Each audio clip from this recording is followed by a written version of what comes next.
రాజా సింగ్ రాజీనామా ఆమోదం తక్షణమే అమలులోకి వస్తుందని వెల్లడించిన భాజపా అధిష్టానం అని చెప్పేసి ఇక్కడ వార్త చూస్తా ఉన్నాం. గోషామహల్ ఎమ్మెల్యే రాజా సింగ్ రాజీనామాను భాజపా అధిష్టానం ఆమోదించింది. ఈ మేరకు శుక్రవారం పార్టీ జాతీయ ప్రధాన కార్యదర్శి అరుణ్ సింగ్ రాజా సింగ్ కు లేఖ ద్వారా సమాచారం అందించిండ్రు. రాజీనామా లేఖలో రాజా సింగ్ పేర్కొన్న కారణాలు పూర్తి అసంబద్ధంగా ఉన్నాయని, పార్టీ సిద్ధాంతాలకు ఏమాత్రం అనుగుణంగా లేవని, భాజపా జాతీయ అధ్యక్షుడు జేపీ నడ్డా సూచనల ప్రకారం రాజీనామా తక్షణమే అమల్లోకి వస్తుందని పేర్కొన్నారు. అంటే అన్ని ఏవైతే ఆరోపణలు చేసిండ్రో రాజా సింగ్, రాష్ట్ర బీజేపీ ఏం చక్కగా లేదు, రాష్ట్రంలో కొంతమంది రాజ్యం ఏలుతా ఉన్నారు, కొంతమంది గుప్పిట్లోనే పెట్టుకున్నారు అని చెప్పేసి రాజా సింగ్ ఏదైతే అంటే కాంగ్రెస్ నాయకులకు కొంతమంది కోవట్లుగా వ్యవహరిస్తూ ఉన్నారు అని చెప్పేసి రాజా సింగ్ ఏవైతే ముచ్చట్లు చెప్పిండ్రో ఆ ముచ్చట్లన్నీ అసంబద్ధంగా ఉన్నాయి, అసంతృప్తికరంగా ఉన్నాయి, పార్టీ ప్రయోజనాలకు భంగం చేకూర్చే విధంగా ఉన్నాయి. మీ అసొంటోళ్ళు ఏడ నెగులుతారు సారు? రాజా సింగ్ అసొంటోళ్ళు నెగలలేరు. ఎందుకు నెగలలేరంటే నిజం నిక్కచ్చిగా చెప్పింది. ఇప్పుడు నడుస్తున్నది కదా బీజేపీలో, అదే వ్యవహారం నడుస్తూ ఉన్నది. రాజా సింగ్ ఏం చేసిందంటే రాష్ట్ర బీజేపీ అధ్యక్షుని పదవికి పోటీ పడ్డాడు. ఆ పోటీ పడి నామినేషన్ వేయడానికి పోయిన సందర్భంలో ఈయనకు మద్దతు తెలిపేటోళ్ళు ఎవరైతే ఉన్నారో ఆ మద్దతు తెలిపేటోళ్ళను బెదిరించిర్రట. ఈ మద్దతు తెలిపేటోళ్ళను బెదిరించి పాపము ఈయన మద్దతుదారులను బెదిరించే ప్రయత్నాలు చేసిండ్రట. రామచంద్రరావుకి ఇచ్చిన తర్వాత కూడా అసహనం వ్యక్తం చేసిండ్రు రాజా సింగ్. అసహనం వ్యక్తం చేసి హుటిన రాజీనామా చేసిండ్రు. ఈ అంశాలన్నీ కొద్దిగా వాస్తవానికి దగ్గరగా ఉన్నట్లు అనిపించినా కూడా మరి ఎందుకు కేంద్ర అధిష్టానానికి అట్లా నచ్చుతలేదు అనేది మాత్రం తెలియదు. మరి ఇక్కడ రాజా సింగ్ మీద ఏమేమి చాడీలు చెప్పిరు, ఏమేమి మోసుకపోయిరు అనేది ఇక్కడ పరిగణలోకి తీసుకోవాల్సిన అవసరం ఉన్నది. రైట్, ఇవి ప్రకారం రాజీనామా తక్షణమే అమల్లోకి వస్తుందని పేర్కొన్నారు. భాజపా ఎమ్మెల్యే రాజా సింగ్ గత కొంతకాలంగా రాష్ట్ర పార్టీ వ్యవహారాల పట్ల తీవ్ర అసంతృప్తిగా ఉన్నారు. జూన్ 30వ తారీఖు నాడు భాజపా రాష్ట్ర అధ్యక్ష పదవికి జరిగిన సంస్థాగత ఎన్నికల్లో తనకు నామినేషన్ వేసే అవకాశం ఇవ్వకుండా పార్టీ నేతలు అడ్డుకున్నారని ఆరోపించడంతో పాటు రామచంద్రరావు నూతన అధ్యక్షుడిగా ఎన్నిక కావడాన్ని రాజా సింగ్ తీవ్రంగా వ్యతిరేకించారు. అనంతరం ఆయన పార్టీ సభ్యత్వానికి రాజీనామా చేస్తూ కిషన్ రెడ్డికి లేఖ సమర్పించిండ్రు. ఈయన డైరెక్ట్ భాజపా బయటకు చెప్పి రాజీనామా చేసిండ్రు. కానీ ఇప్పుడు రామచంద్రరావుకు బీజేపీ రాష్ట్ర అధ్యక్ష పదవి ఇవ్వడం వెనుక చంద్రబాబు నాయుడు హస్తం ఉన్నది అని చెప్పేసి కుత ఉడుకుతా ఉన్నారు. కుత ఎవరైతే బీజేపీ రాష్ట్ర అధ్యక్ష పదవికి పోటీ పడ్డారో, ఎవరైతే మాకు వస్తుంది అని చెప్పేసి ఆశపడి భంగపడ్డారో వాళ్ళందరూ కుత ఉడుకుతా ఉన్నారు. ఉడుకుతా ఉన్నారు.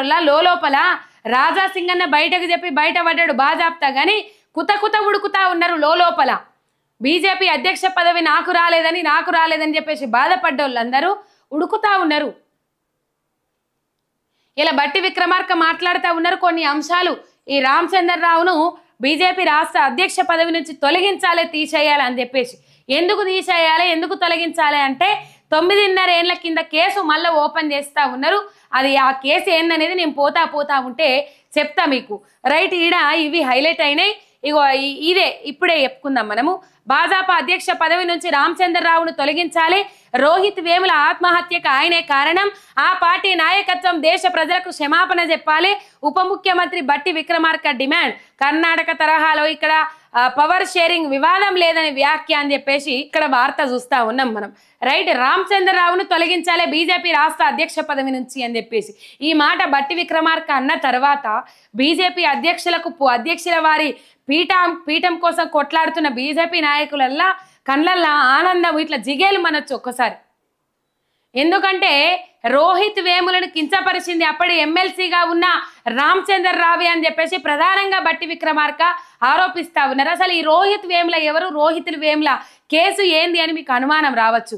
సరిగ్గా 9.5 ఏళ్ల 10 ఏళ్ల కిందము ఈ రోహిత్ వేముల అని చెప్పేసి ఉస్మానియా యూనివర్సిటీ స్టూడెంట్ బలవన్మరణానికి పాల్పడ్డాడు, బలిమికి జీవి తీసుకున్నాడు.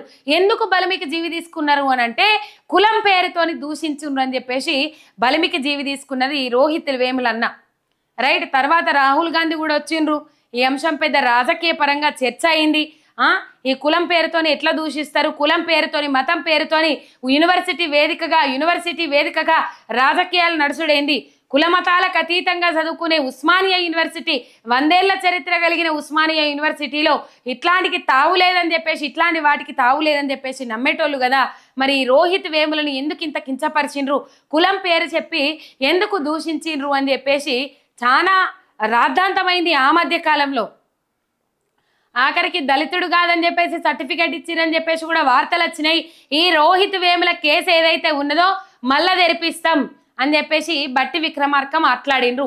ఈ రోహిత్ వేముల చావుకు కారణం ఇప్పుడు బీజేపీ రాష్ట్ర అధ్యక్షునిగా ఉన్న అప్పటి ఎమ్మెల్సీ రామచందర్ రావు అని చెప్పేసి బాజాప్తా బట్టి విక్రమార్క చెప్తా ఉన్నారు. ఒకసారి బట్టి విక్రమార్క మాట్లాడిన మాటలు మనం విందాం. ఈ బీజేపీ రాష్ట్ర అధ్యక్ష పదవి గురించి, ఆయన రోహిత్ వేముల గురించి బట్టి విక్రమార్క మాట్లాడిన మాటలు ఒకసారి మనం విందాం. రోహిత్ వేముల హైదరాబాద్ సెంట్రల్ యూనివర్సిటీలో ఆత్మహత్య చేసుకుంటూ హైదరాబాద్ సెంట్రల్ యూనివర్సిటీ నోట్లో మాటలు కానీ, అతను అంతకు ముందు Hyderabad university central university vice chancellor రాసిన లేఖలో కానీ, ముఖ్యంగా ఇక్కడ అడ్మిషన్స్ తీసుకునేటువంటి దళిత విద్యార్థులందరికీ అడ్మిషన్తో పాటు ఇంత విషయాన్ని, ఒక తాడును కూడా ఇస్తే ఉరేసుకొని అది చచ్చిపోవటానికి పనికొస్తుందని చెప్పినటువంటి సంఘటన ఎంత మానసికంగా కలిసివేస్తే తప్ప, ఎన్నో వ్యయ ప్రయాసాలు కోర్చి అనేక కష్టాలు అధిగమించి ఒక పిహెచ్డి స్థాయి వరకు వచ్చినటువంటి నవ యువకుడు చనిపోవటం ఒకటే నాకు మార్గం అని అనుకునేటువంటి పరిస్థితులు ఈ యూనివర్సిటీలో, ఈ దేశంలో సృష్టించబడి ఉన్నాయి. ఇది చాలా బాధాకరం అని చెప్పినారు. ఆ రాతలు నిజంగా దేశం మొత్తాన్ని కలిసివేసింది. అలా జరగటానికి కారణమైనటువంటి సంఘటనకు సంబంధించి కూడా ఈ దేశం అంతా గమనించింది. అంబేద్కర్ స్టూడెంట్స్ అసోసియేషన్ ఆ యూనివర్సిటీలో జరుగుతున్నటువంటి సంఘటనలన్నింటినీ గమనించి ఇక్కడ ఆత్మగౌరవంతో బతకటానికి కావలసినటువంటి హక్కుల గురించి పోరాటం చేస్తూ ఆ యూనివర్సిటీ అధికారులకి విజ్ఞాపనలు ఇస్తున్నటువంటి సందర్భంలో వాళ్ళని అడ్డుకుని ఏబీఈపీ ఆధ్వర్యంలో సుశీల్ కుమార్ అనేటువంటి ఆ యూనిట్ అధ్యక్షుడిగా ఉన్నటువంటి వ్యక్తి అడ్డుకొని కావాలని వీళ్ళని దేశద్రోహులుగా చిత్రీకరిస్తూ ఒక కంప్లైంట్ యూనివర్సిటీ అథారిటీస్ ఇవ్వటమే కాకుండా భారతీయ జనతా పార్టీ సంబంధించిన నాయకత్వాన్ని కూడా అందించి వీళ్ళ పైన కేసులు పెట్టి చర్యలు తీసుకునే విధంగా పైనుంచి, అంటే హ్యూమన్ రిసోర్సెస్ మినిస్టర్ దగ్గర నుంచి కింది స్థాయి అక్కడ ఉన్నటువంటి స్థానిక ఎమ్మెల్సీ రామచంద్రరావు గారి ద్వారా ఒత్తిడి చేపించి చివరికి రోహిత్ వేములతో పాటు ఒక 4-5 స్టూడెంట్స్ ని రస్టిగేట్ చేయటం వల్ల అతను వేరే మార్గం. సరే, నేను ఓయూ యూనివర్సిటీ అని చెప్పిన HCU Hyderabad central university Rohit Vemula ఆయన చివరి లేఖలో ఏం రాసిండ్రు తెలుసా? దురదృష్టం మరొకసారి భారతీయ జనతా పార్టీ అటువంటి వారిపైన చర్యలు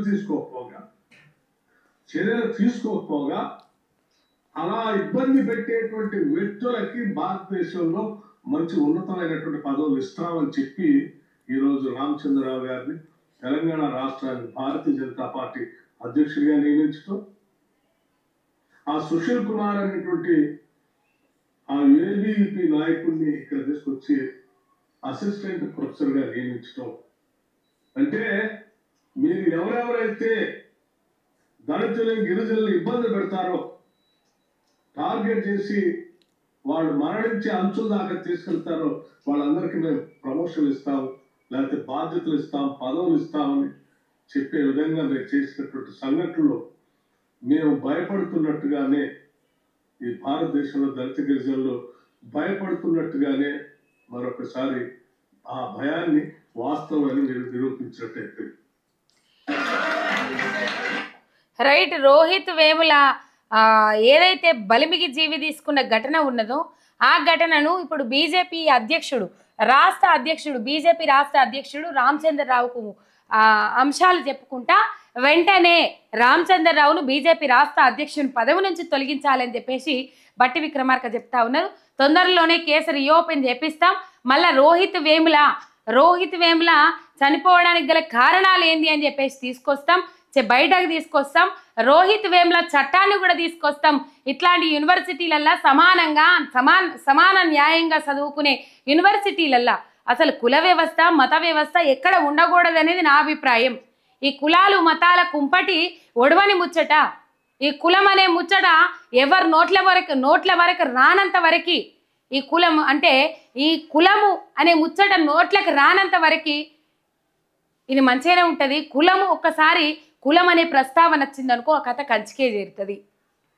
ఈ కులము మతము ఈ కుల ప్రతిపాదికన మత ప్రతిపాదికన నడిచేటి శానొద్దులు నిలబడే, కానీ అవి చేసే గాయాలు మాత్రం గొప్పగా ఉంటాయి.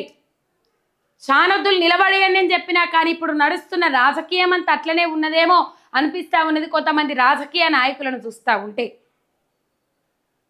ఇది రోహిత్ వేముల ఎవరైతే ఉన్నారో రోహిత్ వేముల కేసును మళ్ళీ రీఓపెన్ చేపిస్తాం, కంపల్సరీ రీఓపెన్ చేపిస్తాం.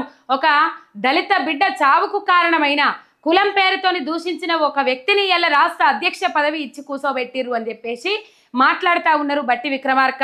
వెంటనే రాష్ట్ర అధ్యక్ష పదవి నుంచి రామచంద్రరావును తొలగించాలని చెప్పేసి ఆయన అభిప్రాయం చెప్తా ఉన్నారు. ఏబీవీపీ అప్పుడు సుశీలి ఇవన్నీ ఎట్లా జరిగినాయి ఏం కథ అని వివరించుకొచ్చి ఇవరిదాకా మనం విన్నాం. మొత్తం మీద ఈ రాష్ట్ర అధ్యక్షుడిని రామచంద్రరావును నియమించడము ఇటు కాంగ్రెస్ వాళ్ళకు కూడా ఇష్టం లేదా అన్న అనుమానాలు కూడా వస్తూ ఉన్నాయి. మరి చూడాలి, ఎందుకంటే ఇక్కడ బీజేపీ బలంగా ఇప్పుడు రాజాసింగ్ ఉన్నాడు కదా, రాజాసింగ్ రాజీనామా చేసిండు కదా, ఆ రాజాసింగ్ను ఇప్పుడు ఇక్కడ జనసేన పార్టీకి నాయకత్వం వహించటం ఎవరు లేరు. ఈ జనసేన పార్టీని ముందడ పెట్టి రాజాసింగ్ను జనసేన పార్టీ ముంగడ పెట్టి ఇక్కడ జనసేనను పటిష్టం చేయాలి. ఇప్పుడు ఆల్రెడీ బీజేపీ నుంచి రామచంద్రరావును చంద్రబాబు నాయుడే సిఫార్సు చేసిండు. చంద్రబాబు నాయుడే ఇక్కడ అధ్యక్షునిగా నియమించమని మోడీకి ప్రతిపాదన పెట్టుకున్నాడు. ఇక మోడీ అడిగిన దానికి కాదంటాడా నరేంద్ర మోడీ, చంద్రబాబు నాయుడు అడిగిన దానికి కాదంటాడా నరేంద్ర మోడీ, కాదన్నాడు కదా. అందుకని రామచంద్రరావును ఇక్కడ అధ్యక్షునిగా నియమించిండ్రు. ఇక్కడ బీజేపీకి ఆల్రెడీ పట్టు సాధిస్తాడు రామచంద్రరావు. ఒకవేళ సాధించకపోయినా టీడీపీ బీజేపీలను కలుపుకొని ముందడికి పోతాడు అని చెప్పేసి ఒక ఆలోచన.